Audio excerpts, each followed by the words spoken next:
নমস্কার, আমি শুভেন্দু। রাজ্যের সমস্ত শিক্ষক শিক্ষিকা ছাত্রছাত্রী এবং অভিভাবকদের জন্য অত্যন্ত গুরুত্বপূর্ণ একটি আপডেট। আগামী 9ই আগস্ট থেকে 17ই আগস্ট পর্যন্ত পশ্চিমবঙ্গ জুড়ে পালিত হতে চলেছে হার ঘর তিরঙ্গা কর্মসূচি।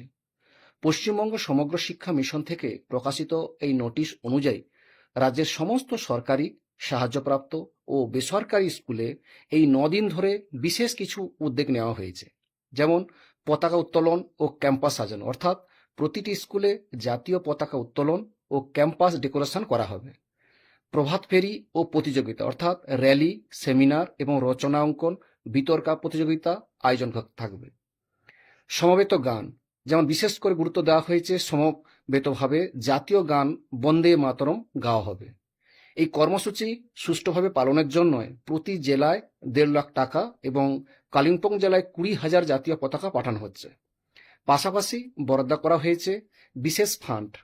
জেলা ও কর্পোরেশন এলাকার জন্য 1 লাখ টাকা, মহকুমাদের জন্য 50,000 টাকা, ব্লক ও পৌরসভার জন্য 20,000 টাকা।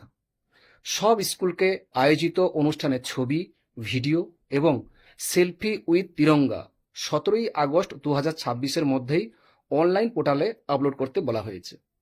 আপনার স্কুলে কি এই বিষয়ে প্রস্তুতি চলছে? কমেন্ট করে জানান। শিক্ষা সংক্রান্ত সব আপডেট পেতে পেজটি ফলো এবং শেয়ার করতে ভুলবেন না। ধন্যবাদ। জয় হিন্দ।